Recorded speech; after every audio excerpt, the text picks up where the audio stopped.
चलिए स्टूडेंट्स, जो हमारी एक्सरसाइज 1.4 बच गई थी वो सवाल अब कर लेते हैं और बिना टाइम वेस्ट किए हम शुरू करते हैं। पहला सवाल है कि without actually performing the long division. ये मैंने आपको होमवर्क पहले ही दे दिया था ताकि आपकी प्रैक्टिस हो जाए और आज आपको ज़्यादा दिक्कत ना आए समझने में। तो जो लॉन्ग डिवीजन मेथड है जिससे हम कोई भी फ्रैक्शन वैल्यू है उसको पॉइंट्स में निकाल लेते हैं, डेसिमल्स में निकाल लेते हैं, वो मेथड पुराना हो चुका है। अब जो मेथड है वो मैंने आपको पिछले वीडियो में बता दिए थे। अगर आप लोगों ने मेरी पिछली वीडियो नहीं देखी तो पहले उसे देख लीजिए, क्योंकि उसी पे बेस्ड आगे सवाल चलते हैं। मैथ्स का यही है कि अगर आप बीच में से वीडियो देख रहे हैं तो आपको समझ में नहीं आएगा, तो पहले पिछली वीडियो देखिए, उसके बाद में ये देखिए, आपको अच्छे से समझ में आएगा। और पिछली वीडियो का लिंक मैं डिस्क्रिप्शन बॉक्स में दे दूँगी और कमेंट सेक्शन में उसको पिन कर दूँगी ताकि आप कमेंट्स में जाए तो सबसे पहले आपको फर्स्ट वीडियो का लिंक मिल जाए। चलिए अब शुरू करते हैं।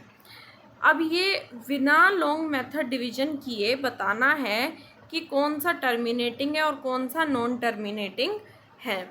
तो आई होप जो मैंने आपको सवाल दिए थे वो आप लोगों ने कर लिए थे, नहीं किए तो आप पहले वो कीजिए, बाद में वीडियो देखना, वरना इस वीडियो को देखने का कोई मतलब नहीं है, आपको कम समझ में आएगा।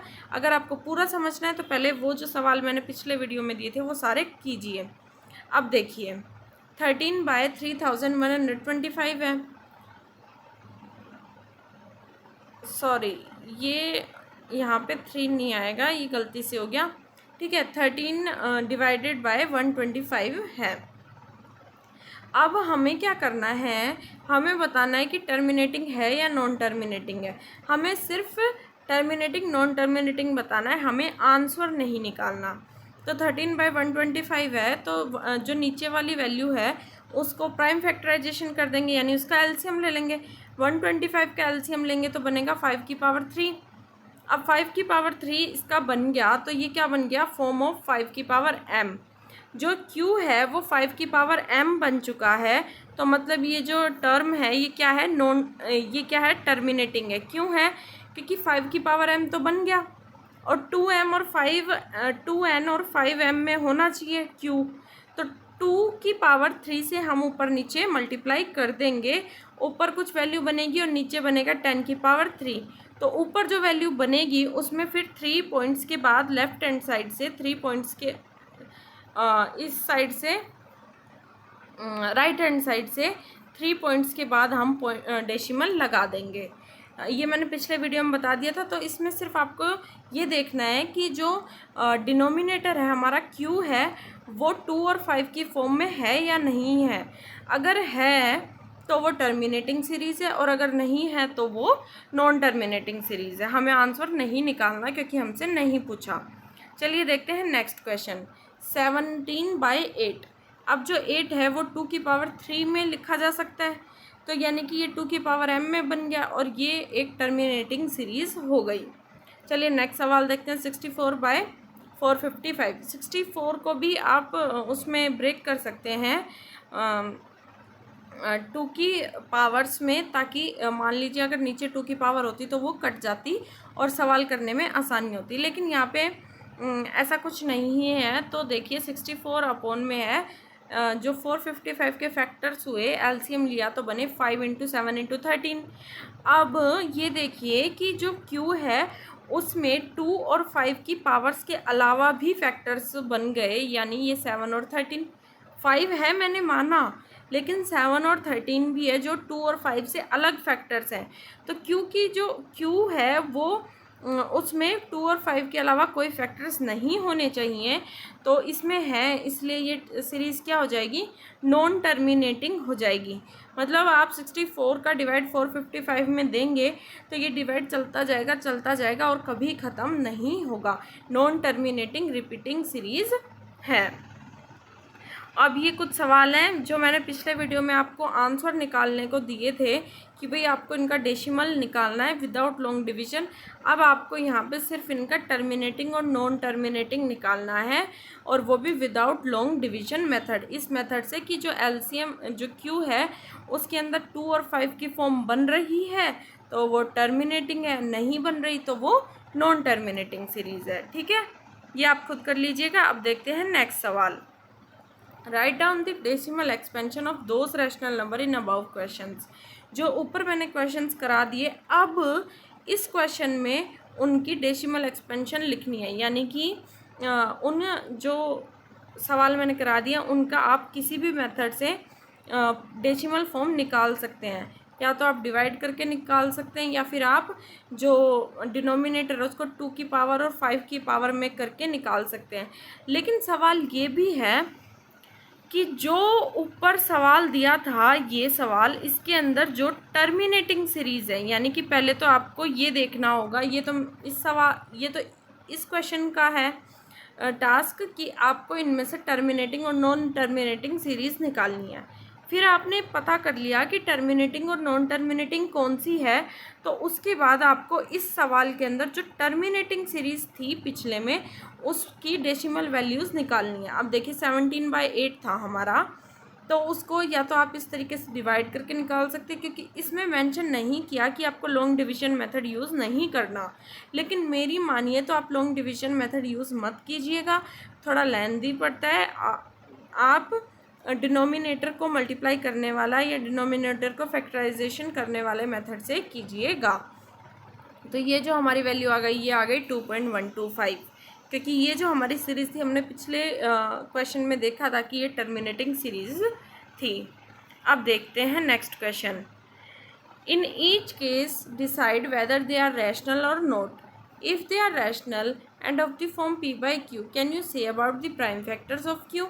कि ये पता कीजिए कि ये जो क्वेश्चन है, मतलब जो ये दिए हुए हैं, ये रैशनल है या इरेशनल है, रैशनल है या नहीं है। और अगर ये रैशनल है तो इनको p/q की फॉर्म में लिख सकते हैं, ये सभी को पता है। तो ये बताइए कि q के बारे में आप क्या कह सकते हैं कि भाई उसके प्राइम फैक्टर्स क्या हुए। तो देखते हैं हमारा पहला सवाल है कि 43.123456789, ठीक है। अब ये जो नंबर है ये टर्मिनेटिंग नंबर है, क्योंकि इसके आगे कोई नंबर दिया हुआ नहीं है। और दूसरा ये कि ये टर्मिनेटिंग नंबर क्यों है, ये हम पता कर सकते हैं। जब हम डेसिमल हटाएंगे तो नीचे 000 आ जाएंगी। जितने डेसिमल के बाद की वैल्यूज़ हम हटाएंगे, जैसे यहाँ पे 9 वैल्यूज़ हैं, 9 वैल्यूज़ के बाद डेसिमल है, तो नीचे कितनी आ जाएंगी, 9 0 आ जाएंगी। तो नीचे 9 0 आ गई। और हमें पता है कि जो 10, 100, 1000 इन सब की जो प्राइम फैक्टराइजेशन होते हैं वो 2 और 5 की फॉर्म में होते हैं। अगर 10 की पावर 2 है तो मतलब उसके प्राइम फैक्टराइजेशन कितने होंगे, 10 की पावर 2 है तो उसके हो जाएंगे 2 की पावर 2 और 5 की पावर 2। तो ये है 10 की पावर 9, तो इसकी प्राइम फैक्टराइजेशन हो जाएंगे 2 की पावर 9 और 5 की पावर 9। तो जो Q है वो हमारा प्राइम फैक्टराइजेशन के बाद 2 और 5 की फॉर्म में आ गया। तो इसका ये मतलब है कि ये जो सीरीज़ है ये कौन सी है, टर्मिनेटिंग सीरीज़ है। और जो टर्मिनेटिंग सीरीज़ है उसमें जो हमारा Q है उसकी वैल्यू आ जाएगी 2 की पावर n और 5 की पावर m में। और जिसकी वैल्यू आएगी 2 की पावर 9 और 5 की पावर 9। हमें यही बताना था कि अगर ये टर्मिनेटिंग है या नॉन टर्मिनेटिंग है, ये बताओ। और अगर टर्मिनेटिंग है तो p/q की फॉर्म में लिखिए, यही था ना। हाँ नहीं, ये बताइए कि ये रैशनल है या इरेशनल है, और रैशनल है तो p/q की फॉर्म में लिखिए, और फिर बताइए कि q क्या क्या हो सकता है। अब चलिए देखते हैं नेक्स्ट क्वेश्चन है ये 0.120, फिर 1200, फिर 12,000, फिर 120,000। तो इसका मतलब है कि ये जो सीरीज़ है ये टर्मिनेटिंग भी नहीं है और रिकरिंग भी नहीं है, मतलब रिपीटिंग भी नहीं है, बार बार वही नंबर रिपीट नहीं हो रहे। जैसे 120 आया तो फिर 1200 आ गया, ना कि 120 ही रिपीट हुआ। तो ये ना तो रिपीटिंग है ना टर्मिनेटिंग है। टर्मिनेटिंग का मतलब ये ख़त्म भी नहीं होगी। तो इसका ये मतलब है कि जो गिवन नंबर है वो हमारा क्या है, इरेशनल नंबर है। और इरेशनल नंबर को हम p/q की फॉर्म में नहीं लिख सकते। चलिए देखते हैं नेक्स्ट क्वेश्चन। अब है हमारा क्वेश्चन फिर से वही है 1 2 3 4 5 6 7 8 9, लेकिन इसके ऊपर क्या लगाया हुआ है, बार। बार का मतलब है कि ये रिपीटिंग है, मतलब ये इतनी नो वैल्यूज़ पे बार लगाया हुआ है, इसका मतलब है ये नो ही वैल्यूज़ बार बार रिपीट हुए जा रही हैं डेसिमल के बाद में। ठीक है, तो अब देखिए the decimal expansion is non terminating, ये ख़त्म होगा ही नहीं, क्योंकि बार बार यही जो वैल्यूज़ है ये रिपीट होती जाएंगी, लेकिन रिकरिंग है मतलब रिपीटिंग है, क्योंकि ये जो वैल्यूज़ हैं ये बार बार रिपीट होंगी। और ये जो बार होता है किसी भी डेसिमल के बाद में, वो लगाया ही इसलिए जाता है क्योंकि वो टर्म रिपीटिंग है। तो जो गिवन फॉर्म है उसको हम पी बाई क्यू की फॉर्म में लिख सकते हैं, क्योंकि ये जो है ये रैशनल नंबर है, non terminating repeating rational number है। लेकिन ये जो q है इसको हम 2 की पावर और 5 की पावर में नहीं लिख सकते। वो क्यों नहीं लिख सकते, क्योंकि जब बार की पॉइंट हटाएंगे तो ये नीचे बनेगा 999, बिना बार का पॉइंट हटाते हैं। और जब टर्मिनेटिंग सीरीज़ होती है तो आता है 1000 10 100 ये सब, और लेकिन बार वाली सीरीज़ होती है तो 9 आता है। अब वो कैसे आता है 9, ये एक बार मैं बता देती हूँ। ये आपने पिछले एक्सरसाइज में भी किया होगा, पिछली क्लास में, लेकिन फिर भी मैं आपको एक बार बता देती हूँ। देखिए 0.3 है और 3 के ऊपर बार है, मतलब इसका क्या हुआ कि 0.3333 चले ही जाएगा। अब इसको हमने मान लिया x मान लिया 0.333 एक वैल्यू को।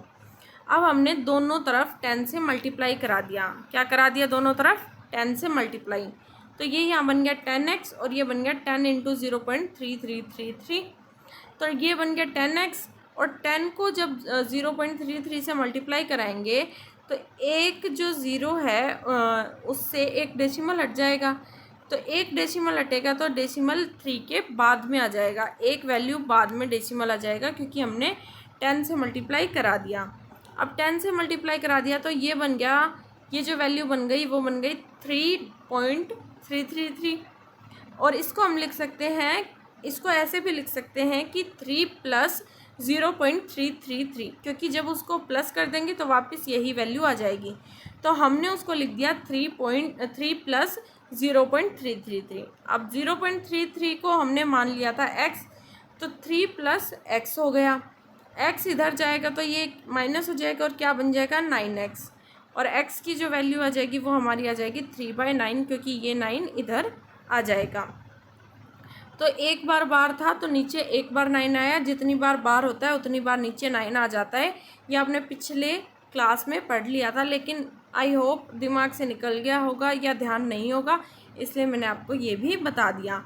आपकी एक्सरसाइज 1.4 कंप्लीट होती है, और इसी के साथ अलविदा, टाटा बाय बाय।